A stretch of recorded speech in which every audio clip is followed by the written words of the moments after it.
오늘도요 지난 주일에 이어서 좀 계속해서 우리 동성애 문제와 그리고 차별금지법에 관한 그 문제를 좀 우리 말씀을 통해서 나누도록 그렇게 하겠습니다. 그래서 오늘 말씀이 성혁명과 어둠의 세력이라는 그런 제목인데요.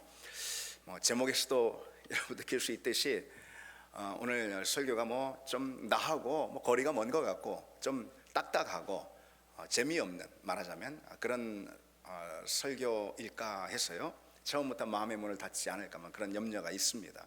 그래서 지난주 주일도 말씀드렸듯이 우리가 꼭 이 신앙의 개인화가 문제라고 그랬잖아요.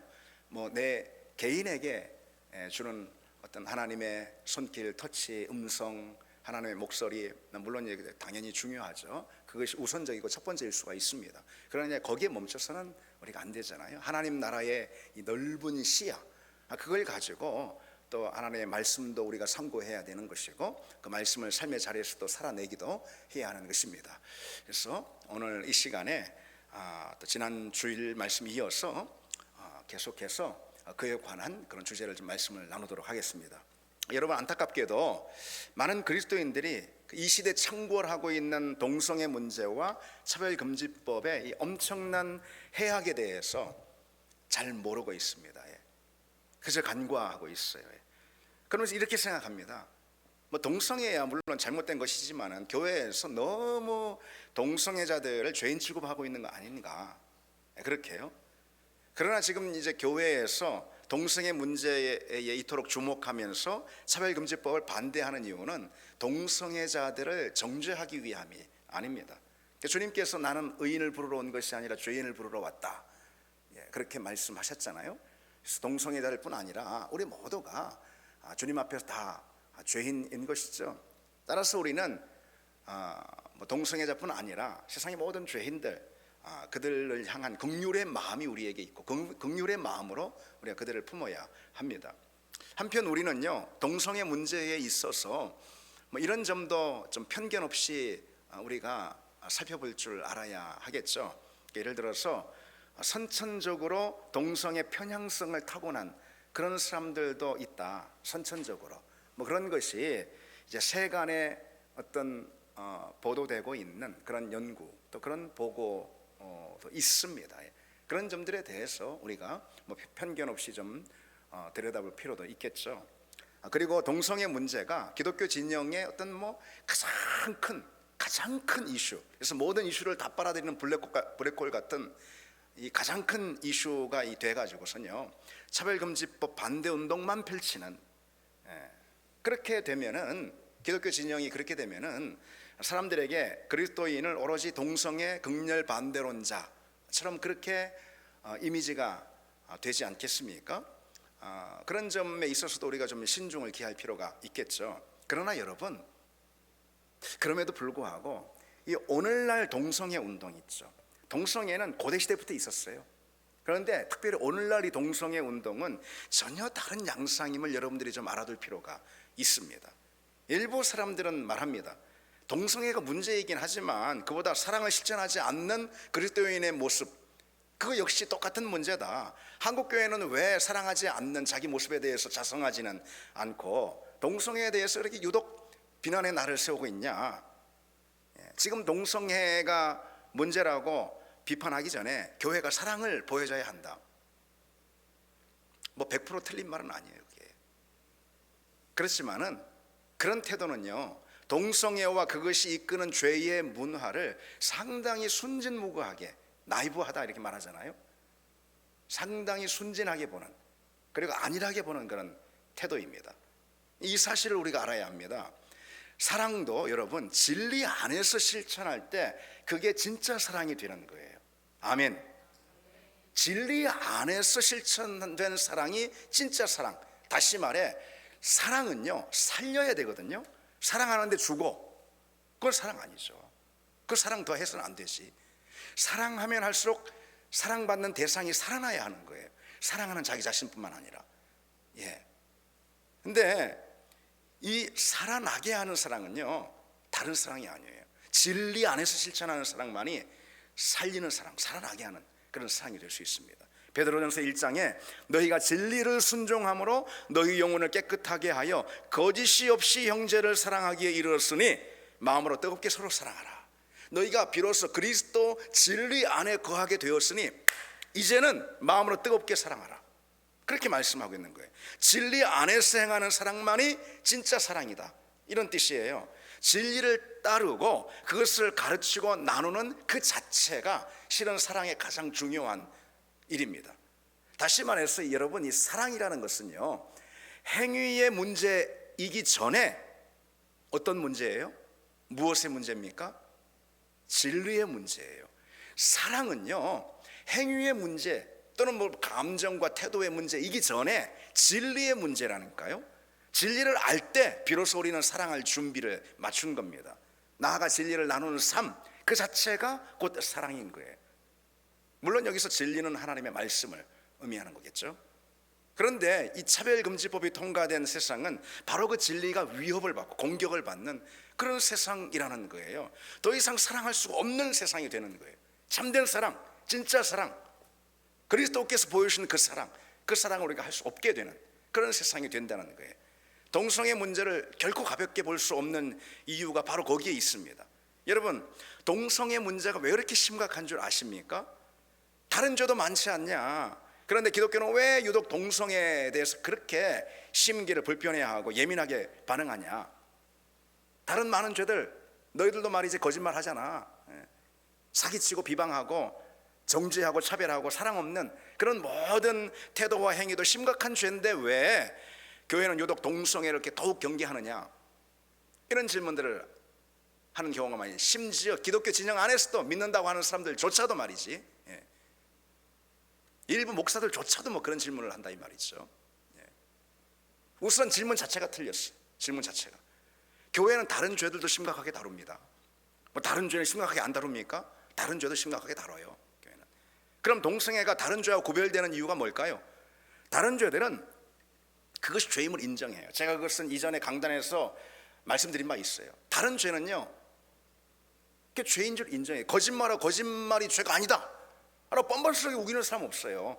자기가 내가 거짓말 안 했어 이렇게 우기긴 해도 거짓말 그 자체가 죄가 아니야 라고 우기는 사람은 없어요. 살인을 저질러 놓고 또는 살인의 광경을 보고선 살인은 아무 죄가 아니야 라고 말하는 그런 사람 아무도 없어요. 살인이 죄라는 것을 다 인정합니다. 그러나 동성애는 달라요. 동성애가 죄가 아니라고 말해요. 동성애자들은 거기서 그치면 또 몰라. 이건 죄가 아니야 하고서 뭐 지들 마음껏 죄를 범하면 또 뭐 거기서 그치면 또 몰라. 동성애와 동성혼을 법제화해가지고 그것을 사회 시스템으로 만들려고, 노멀화하려고 하는, 그것을 정상의 범주로 만들려고 하는, 더군다나 그것을 사회 시스템, 법제화된 시스템으로 만들려고 하는, 거기에 문제가 있는 거죠. 실은 가장 큰 문제가. 그리고 성경에 따라서 동성애를 죄라고 하면은 법으로 처벌까지 하려고 하는, 바로 그게 문제라는 것이죠. 여러분, 이런 법이 만들어진다고 생각해 보세요. 오늘부터 거짓말을 10번 반드시 할 것, 10번 안 하면은 벌금 10만 원. 그것과 같은 거예요. 그거 같은 거예요. 그게 동성애가 가지고 있는 가장 큰 문제라는 것이죠. 죄를 정당화하고요, 그래서 진리를 대놓고 무력화시키는 사단의 전술, 그게 동성애의 가장 큰 문제입니다. 그처럼 동성애를 비롯해서요, 이 LGBTQ라고 그러는데, 여러분 기왕에 이런 말씀을 나누니까 그냥 들어보십시오. 잊어버리셔도 돼요. 그러니까 LGBTQ, L은 레즈비언, 아시죠? 그게 뭐 레즈비언이 뭔지. 여자가 여자끼리. 그 다음에 G는 게이, 남자가 남자끼리. 그 다음 뭐예요? B는 바이오섹슈얼이라고 해가지고선 양성애자. 오늘은 뭐 남자하고 내일은 여자하고. 그리고 LGBT, T는 트랜스젠더를 말하는 것이고요. 성전환, Q는 또 웃겨요. Q는 퀘스처닝이라고 해가지고선요, 큐어 혹은 퀘스처닝이라고 해가지고선 지 성 정체성이 뭔지 몰라.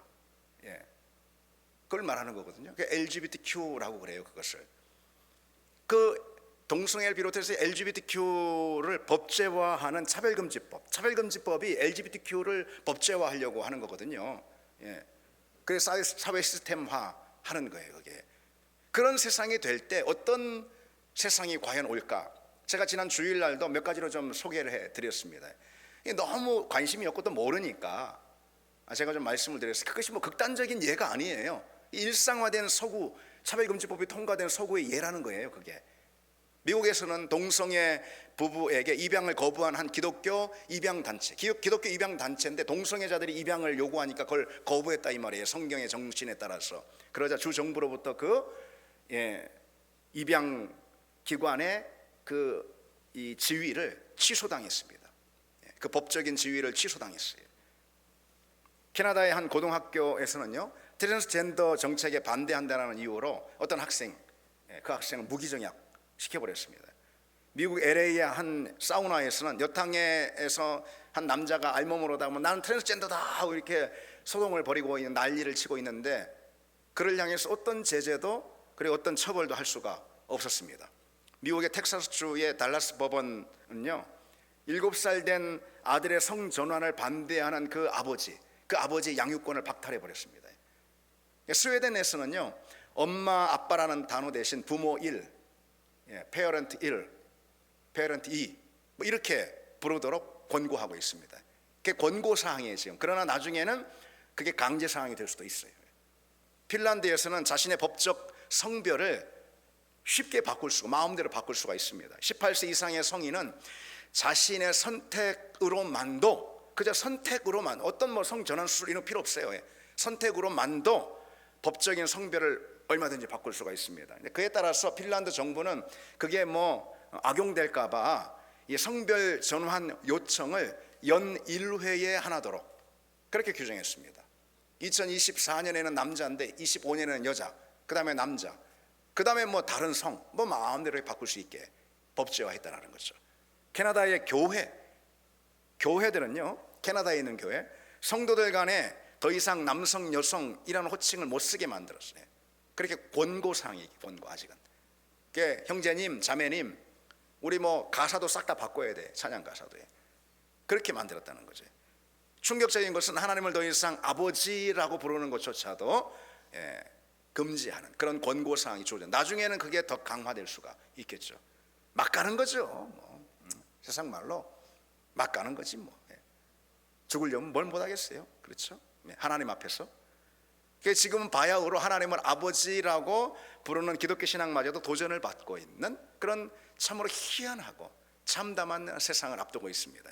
물론 오직 예수만이 구원이다, 오직 예수 그리스도만이 구원이다 라고 복음을 전하면은 그게 혐오와 차별의 표현이라 문제 삼을 수가 있습니다. 실제로 그렇게 전도했다가 종교적 괴롭힘이라는 그런 처벌을 받은, 그런 항목으로 처벌을 받은 실제 사례도 이 서구권에는 있습니다.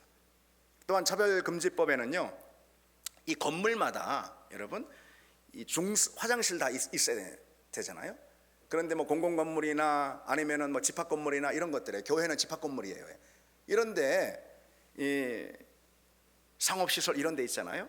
중성화장실 설치를 의무화하는 그런 법이 이 차별금지법 안에 항목으로 다 들어가 있습니다. 우리나라에서도 그동안 여러 차례, 제가 기억하고는 한 8차례 정도, 여러 차례, 지난 21대에만 4차례 법안이 발의됐거든요. 물론 다 폐기됐지만은 다행스럽게. 근데 그 법안마다 다 뭐가 있었냐면요, 그 내용이 차별금지법 안에 평등법이라고 그러죠.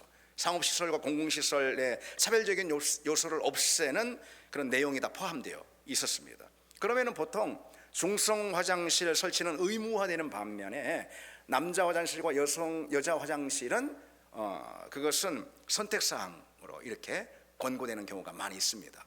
그 하위법에, 또 지방에 있는 여러 어떤 규칙에 그렇게. 근데 여러분, 건물을 짓는 사람 입장에서 생각을 해보세요. 여러분이 건물을 져요, 뭐 상업시설이든 뭐든, 그러면은 화장실 3개를 만들어야 되는 거예요. 그렇잖아요. 남자, 여자, 그리고 중성 화장실 3개를 만들어야 되는 거예요. 그런데 중성 화장실은 의무사항이고 나머지는 선택사항이에요. 어떻게 하겠어요? 비용 절감 때문에 당연히 중성 화장실 하나만 만들고 말겠죠. 서구 사회가 지금 그런 걸로 인해서 엄청난 문제가 많이 일어나고 있다는 사실을 아십니까? 지금 현재 그런 일들이 일어나고 있어요. 어디보다 교육 현장에서 가장 큰 후폭풍이 그 교육 현장에 불게 되어 있습니다. 아이들이 6세부터요 성이 남성과 여성뿐 아니라 제3의 성, 이거를 젠더 X라고 그럽니다. 젠더 M, 메일 해가지고 남자잖아요. 피메일 해가지고 여자, 젠더 M, 그 다음에 F 이렇게 쓴 다음에 젠더 X라고. 어떤 이력서를 쓰거나 아니면은 뭐 자기 뭐를 쓸 때 있잖아요. 거기다가 성 표기하는 란이 나오잖아요. 그게 지금 서구 사회 차별금지법 통과된 모든 서구 사회 지금 현재까지 32개국인가 OECD 국가 뭐 거의 대부분이에요. 대부분 기독교를 믿는 서구 나라들이에요. 어쨌든 거기에 자기가 뭐 이력서든 뭐든 뭐 다 이렇게 표기하려고 하면은 반드시 그 성 표기란에 젠더 X가 들어 있습니다. 또 다른 제3의 성 그런 거예요. 그걸 배워요. 6살 아이들 그때부터요. 그리고 나는 남자인 줄 알았는데 내가 다른 성일 수 있거나 아니면은 앞으로 다른 성이 또 될 수 있거나 그럴 수 있다고 배우는 거예요. 6살, 7살 때부터 그렇게 배우는 거예요. 그러니까 어려서부터 어떻게, 여러분은 안 그러죠. 어른들은 그럴 싸움이 없죠. 그러나 그 어릴 때부터 그런 문화를 학습하고 흡수하면서 사는 우리 자녀들 어떻게 되겠어요? 그 자녀들의 그 자녀들 어떻게 되겠어요? 성 정체성에 엄청난 혼란을 겪게 되지 않겠습니까? 그러니 지금 차별금지법이 통과되고 몇십 년 된 20년 뭐 15년 뭐 이렇게 된 나라들, 서구 나라들, 영국이나 캐나다나 말씀드린 대로 뭐 미국이나, 미국은 이제 주별로 하니까 하여튼 그런 나라들 있잖아요. 지금 난리인 거 아십니까? 그 나라에 선교사로 가 있던 우리 나라의 선교사님들이나 아니면 뭐 여러 평신도들이 보고하는 내용들이 많아요. 여러분 난리예요. 기독교인들이 아니라 비신자 학부모들 있잖아요. 기독교인들뿐만, 그건 당연한 거고 비신자 학부모들이 오히려 더 난립니다. 도저히 안 되겠다. 내 자식이 뭐 성 정체성이 뭔지 혼란스러워하고 뭐 성 전환을 하겠다고 뭐 갑자기 느닷없이 말하고, 그리고 뭐 동성애를 하고, 그런데 그걸 부모가 막지도 못하게 하는 거, 이게 무슨 말이지 인권이냐, 이게 인권이냐 말이지. 그러면서 믿지 않는 일반 학부모들이 난리라는 거예요 지금. 무엇보다 차별금지법이 통과되면은 신앙의 자리에서 큰 문제가 오죠. 뭐 너무 많아가지고 한 예만 들면은 기독교 학교 있죠. 뭐 신학교라든지 또는 미션스쿨 기독교 학교, 큰 어려움과 심지어 붕괴가 올 수가 있습니다. 여러분 생각해 보세요. 우리 교단에서요 지난 9월 달에 총회에서, 교단 총회에서 다음과 같은 내용이 결의되어 가지고 교단 규정으로 통과가 됐습니다. 어떤 거냐면은 신학교 지망생 그리고 목사 후보생은 물론이고 신학교 교수나 직원들까지도 다 이 LGBTQ를 반대하는 입장을 분명히 서명 표명하도록, 그래야 신학교 지원할 수 있어요. 이거 진작에 그렇게 됐어야죠. 당연한 건데 말이지. 제가 나온 학교에서도 제 후배 한참 후배겠죠. 걔네들이 뭐 거기서 뭐 그냥 예배당, 신학교 예배당 있잖아요. 예배당 강단에서 뭐 그냥 무지개 깃발을 들고 그런 적이 있었습니다. 그래서 처벌을 받고, 그런데 그 친구들이 또 세상 법정에 막 호소를 하고, 그래서 한동안 홍역을 치렀어요. 수년간. 근데 어쨌든 이런 규정을 통과시켰어요. 근데 여러분 차별금지법이 통과되면은요, 그러면은요 어떻게 되겠어요? 교단이나 신학교에서 만들어 놓은 그런 규정들 있잖아요. 그런 규정들을 싹 그런 쓰레기통에 들어가는 것입니다. 그러다 무효화돼 버리고 마는 거, 현실적으로 그렇게 되는 거 아니겠어요? 그리고 무엇보다도 동성애자들이, 여러분 그 법의 허점을 이용해 가지고 일부러라도 작심하고 동성애자들이 신학교의 직원으로 저기 원서를 제출하는 거예요. 나 직원 하겠다고, 아니면 신학생 되겠다고 학교에 원서를 제출하는 거예요. 일부러라도 법의 허점을 이용해서. 그러면 이제 보면은 신앙의 어떤 신앙 진리와 교단의 교리에 맞지 않으니까 그 받아들이지 않겠죠. 탈락시킬 수밖에 없겠죠. 불합격 이렇게. 그러면은 차별금지법에 호소를 한다 이 말이죠. 그렇게 되면은 엄청난 벌금을 부과받게 돼요. 강제 이행금을 부과받게 돼, 손해배상금을 부과받게 돼 있습니다. 실제로 영국에서 그런 일이 신학교에서 있어서 우리 돈으로 뭐 5천 몇백만 원 이상 벌금을 부과받은 그런 사례도 있습니다. 우리나라도 여러분 멀지 않습니다. 이런 사회를 과연 누가 바랄까? 누가 이런 사회, 여러분들은 적어도 아닐 거예요. 당연히 아닐 거예요. 누가 바랄까? 우리뿐만 아니라 이 땅에 많은 사람들이 그걸 바라는 사람 그렇게 많지는 않을 거예요. 여러분, 이 땅에 동성애자들이나 뭐 트랜스젠더들은 그렇게 많지 않아요. 여러분 본 적 있습니까? 아주 극소수예요. 아주 극소수. 있긴 있어요. 아주 극소수예요.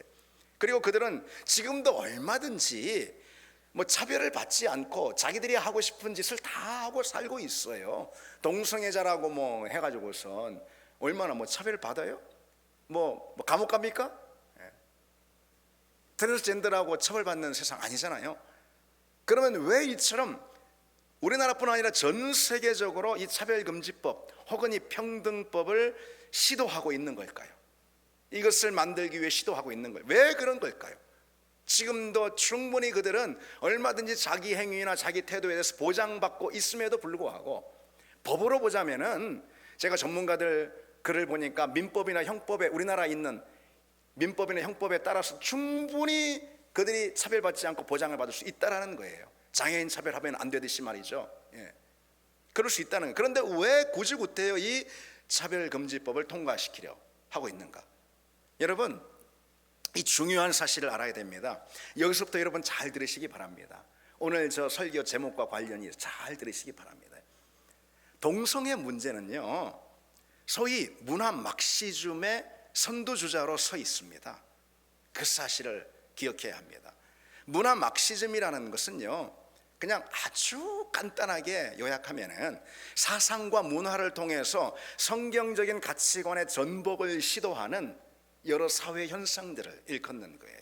한마디로 좌편향된 그런 사상, 좌파의 사상을, 그리고 또 그 문화를 통해서 사람들의 정신세계에 그것을 침투시킴으로 성경의 진리에서 멀어지게 하고, 그리고 그 정신을 타락시키는 그런 사회 현상들을 가리킵니다. 문화 현상이죠.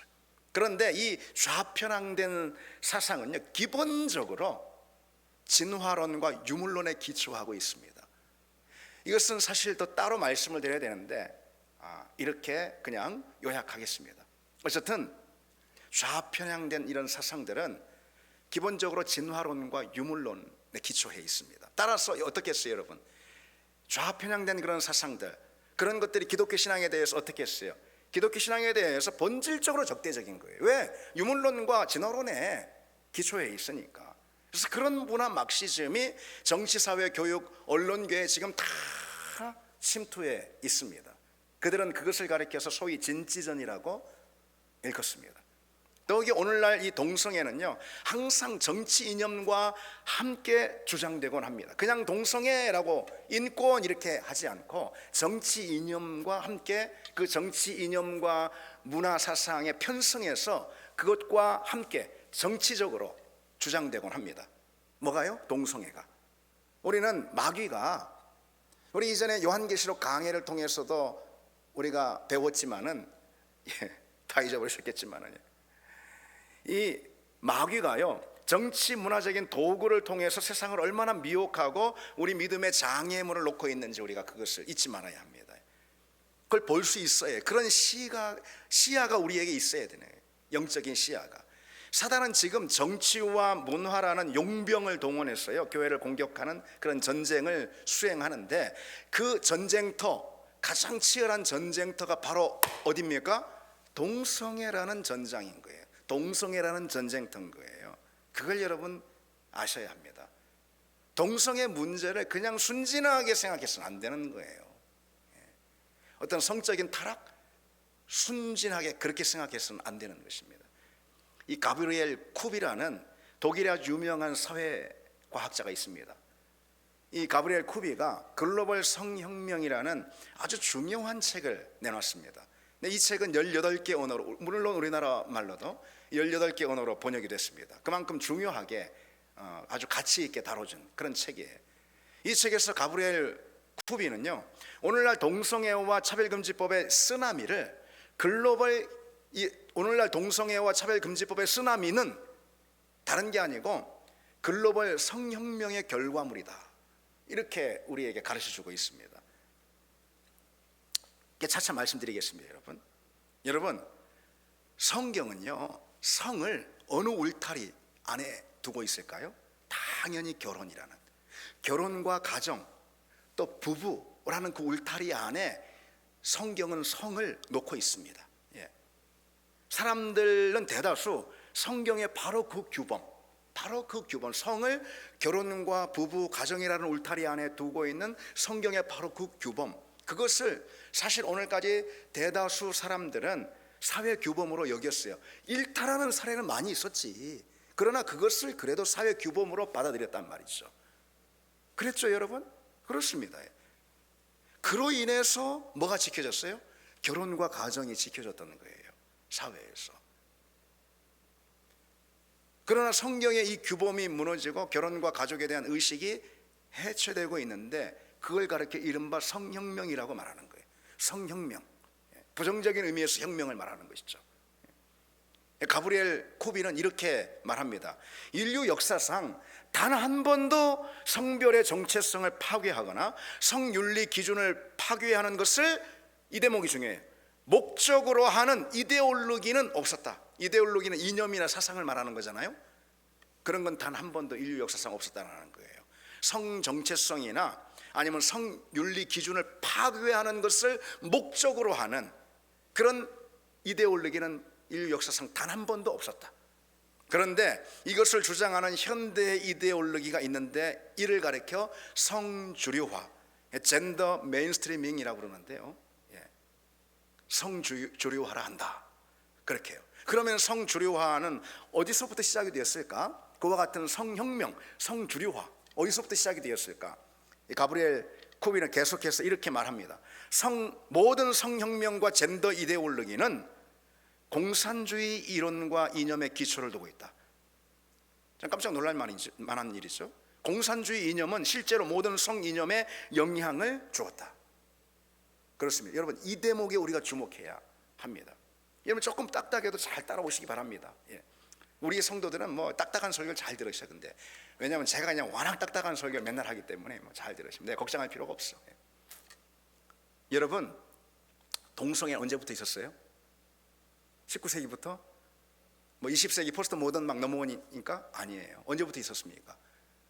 아득한 고대 시대부터 있었어요, 동성애는. 그러니까 성경에 뭐 구약에도 있고 신약에도 있고 동성애에 대해서 하나님이 징계한다라는, 동성애를 죄로 규정하는 말씀이 성경에 그렇게 여러 번 나오는 거예요. 오래전부터 있었어요, 동성애는. 그런데 이 시대 동성애는 그와 전혀 양상의 차원이 다르다라는 거예요. 그래서 이렇게 강단에서 또 말씀을 이렇게 전하는 거예요. 그것이 이데올로기가 되고 있어요. 동성애가 이념, 사상을 장착하고 있다, 이 말이에요. 나아가 그 이데올로기를 사회 시스템화하려고 하는 거예요. 사회 시스템화예요. 법제화한다, 이 말이에요. 그걸 가리켜서 성혁명이라고 말하는 거예요. 그걸 가리켜서. 그것은 전혀 다른 양상인 거죠. 그건 사단의 전술인 것입니다. 왜일까요? 성혁명이 일어나면, 그와 같은 성혁명, 그게 일어나면은 죄의 뚝이 무너져 버리는 거예요. 완전 뚝이 무너져 버리는 거예요. 그게 사단의 전술이라는 것입니다. 아까 그 가브리엘 쿠비에 따르면은요, 성혁명과 젠더 이데올로기는 공산주의 이념의 기초를 두고 있다고 말했잖아요.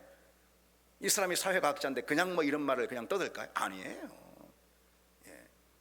다 이 사람의 깊은 역사 연구를 바탕으로 이런 이야기를 합니다. 여러분, 관심 있으면은 한번 읽어보시기 바랍니다. 글로벌 성혁명이라는 책을. 공산주의를 창시한 사람 누구죠, 여러분? 잘 알듯이 칼 막스하고 프리드리히 앵글스라는 그런 사람이에요. 근데 이들은요, 유물론과 계급투쟁 사상을 발전시켰는데, 그 사상을 정치 이념화한 결과물이 뭐냐? 공산주의 사상인 거예요. 그것이. 재미있는 사실은요, 정말 웃기게, 그러나 웃기는 게 사실은 아니에요. 정말 세상 말이지만 뼈 때릴 정도로 아주 중요한 내용인데, 이 칼 막스가요, 가족의 기원에 관한 책을 쓴 거 아십니까? 저도 몰랐어요. 가족의 기원에 대해. 이 사람이 일단은 경제학을 통해서 이 공산주의 사상을 설파한 사람인데 무슨 뚱딴지같이 가족의 기원에 관해서 썼을까? 이 막스는요, 공산주의 혁명의 가장 큰 장애물을 무엇으로 본 줄 아십니까? 바로 가족이에요. 가족. 가족이며 최초의 계급적 억압은 무엇으로 보냐면은 남녀에 의해서 이루어진 부부관계에서 이 최초의 억압, 계급 착취가 시작되었다고 칼 막스는 봅니다. 그러기에 계급 없는 사회를 만들려면은 이 최초의 계급 구조인 뭐를 파괴해야 돼요? 결혼 관계를 파괴해야 되는 거예요. 기가 막히지 않습니까, 여러분? 따라서 성혁명의 출발은 바로 이 공산주의 사상에 있었던 거예요. 좌파 사상인 공산주의 사상이에요. 그러한 막스의 이 성혁명은 러시아에서 제일 처음 볼셰비키 공산혁명이 일어났잖아요. 그때부터 본격화됐습니다.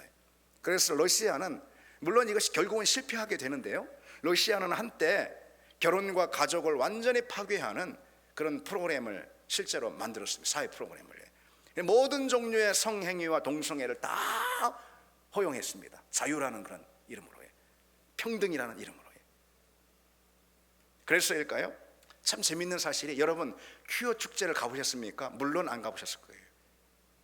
퀴어 축제, 우리나라 퀴어 축제에는요 종종 공산주의 깃발, 소비에트 깃발 있잖아요. 그것이 나부끼고요, 막스즘에 관한 세미나가 열리곤 합니다. 어디서요? 퀴어 축제에서. 퀴어 축제하고 무슨 관계가 있어? 동성애자들 축제하고 공산주의가 뭔 관계가 있는데? 그런 연관이 있다는 것이죠. 성해방, 남자에 의한 여자의 계급 착취에서 해방, 이런 것들을 말하는 거죠. 여러분 성경에는 남녀 간이 계급 관계입니까? 창세기에서 그렇지 않죠. 동등한 관계죠. 어쨌든 이 마르크스의 뒤이었어요. 잠깐 이건 소개하겠습니다. 그냥 여러분 듣고 마시면 됩니다. 프로이드의 제자인, 그 유명한 심리학자 프로이드의 제자인 독일의 빌레름 라히라고 있습니다. 이 빌레름 라히, 그리고 프랑스로 가면은 포스트 모던주의의 대표 주자, 그 선두주자라고 할 수 있는 미셸 푸코나 자크 데리다라는 사람이 있어요. 사상가들이에요. 철학자들이고. 이런 사람들이요 어떤 사상과 철학을 펼쳤냐면은 기존 사회 질서를 해체하는, 기존 사회 질서의 핵심 중에 핵심이 뭐가 있을까요? 결혼과 가족제도예요. 결혼과 가족제도. 그걸 해체하는 사상을 줄곧 펼쳤습니다. 그것이요, 아까 여러분 미셸 푸코나 자크 데리다가 어디 사람이라고 그랬죠? 프랑스라고 그랬잖아요. 그 사상이 결국은 프랑스에서 1968년에 일어난 그 이른바 유명한 68혁명이라고 있어요. 그 68혁명이라는 이름으로 일반 시민들 사이에서도 이 본물처럼 분출이 됐습니다. 그런 성혁명, 이것이 말이죠. 68혁명의 초점은 뭐냐 그러면은 기존 질서의 해체입니다. 금지된 모든 것을 금지하라. 여기서 금지라는 것은, 앞에 있는 금지라는 것은 성경의 규범을 말하는 거예요. 그 모든 것을 금지해버려라. 이것이 구호였습니다. 68혁명의 구호였습니다. 어쨌든 기존 질서의 해체, 여기서 말하는 기존 질서는 뭐예요? 성경의 질서, 성경의 질서. 더 압축하면 뭐예요? 결혼과 가족제도라는 질서를 말하는 거예요. 하나님은 결혼과 가족제도를 통해서, 여러분 아브라함 보세요. 아브라함과 사라를 보세요. 그렇죠? 아담과 하와 더 올라가서 보세요. 하나님은 복을 누구에게 주시죠? 하나님 복을 어디에게 주시죠? 가족, 부부, 그렇잖아요. 근데 그것을 해체하는, 그 기존 질서를 해체하는 그런 운동이 아주 가열차게 펼쳐졌고, 그것이 공산주의 이념과 맥을 같이 하게 해요. 중국 같은 경우는 마오쩌둥 있어요. 68혁명의 그 사상적 기류와 마오쩌둥의 사상은 일맥상통합니다. 그래서 어쨌든 결혼을 기초로 하는 성해방과 가족의 해체, 이것이 물밀듯 일어났던 거예요. 그리고 나아가 해체된 그 질서를 이제는 어떻게 하는 거예요? 법제화하는 거예요. 해체된 그 질서를 질서화시키는 거예요. 이렇게 질서화하고 법제화하면은 어떻게 됩니까? 사람들의 의식이 바뀌어버리는 거예요. 그게 법이 되면은 의식이 바뀌어버려요. 특히 서구 사람들 같은 경우는 어떤 법치주의 이런 것들이 이제 몸에 배는 사람들 아니겠어요? 법으로 만들면 그거 의식화된다 이 말이에요. 더 이상 저항하지 않게 됩니다. 그것이 옳은 거야 이렇게, 그렇게 되는 것이죠. 그것이 바로 뭐겠어요? 결국은 궁극적으로 사단의 목적이 바로 거기에 있다. 어둠의 세력들의 목적이 바로 거기에 있다는 거예요. 그래서 여러분 오늘날 동성애는 단순히 개인적인 죄가 결코 아닌 거예요. 여러분, 그러면은 뭐 이 자리에서 이렇게 강조를 하겠습니까? 가정을 무너뜨리고요, 진리를 위협하고 하나님의 질서의 반기를 들고 대적하는 어둠의 권세의 치밀한 전략, 그게 바로 이 동성애 이 초점이 포커스가 맞춰져 있다는 거예요. 그러니 동성애가 현대 주류 사상과 정치의 편승해 있는 거예요. 그것만 봐도 알 수 있는 거예요. 동성애가 왜 현대 주류 사상들, 아까 제가 일부러 사상가들 뭐 어려운 얘기까지 하지 않았습니까? 왜 동성애가 그런 현대 세속 사상과 편승해 있는가? 왜 정치에 편승해 있는가? 그걸 보면 알 수 있다는 거예요.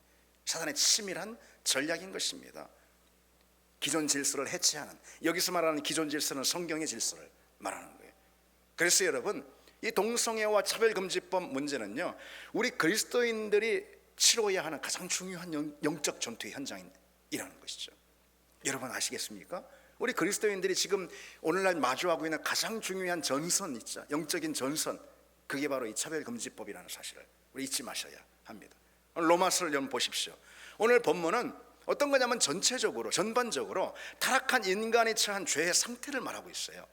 심판받아서 멸망할 수밖에 없는 그런 죄의 상태, 우리 인간의 그런 상태를 말씀하고 있는 거거든요. 그처럼 죄를 말하는 이 대목에서 그 무엇보다 우선적으로 먼저 뭘 지목하고 있습니까? 그것도 몇 절을 아래에서 뭘 지목하고 있어요? 동성애를 지목하고 있잖아요. 다른 죄들은 그저 한 단어로만 표현하고 있잖아요. 동성애는 몇 줄을 동원해서 할애해서 표현하고 있습니다. 왜일까요, 여러분? 왜일까요? 죄를 말하는 대목에서 동성애를 이처럼 우선적으로 강조하고 있는 이유가 무엇일까요? 그게 동성애가 다른 죄보다 더 악한 죄라서? 아닙니다. 그보다 그 죄가 인간의 타락을 보여주는 단면이기 때문에 그런 거예요. 동성애는 단순히 성적인 타락일 뿐만 아니라 하나님의 창조 질서를 전면적으로 부정하고 하나님의 권위에 마치 봉기를 드는 그런 인간의 악한 행위입니다.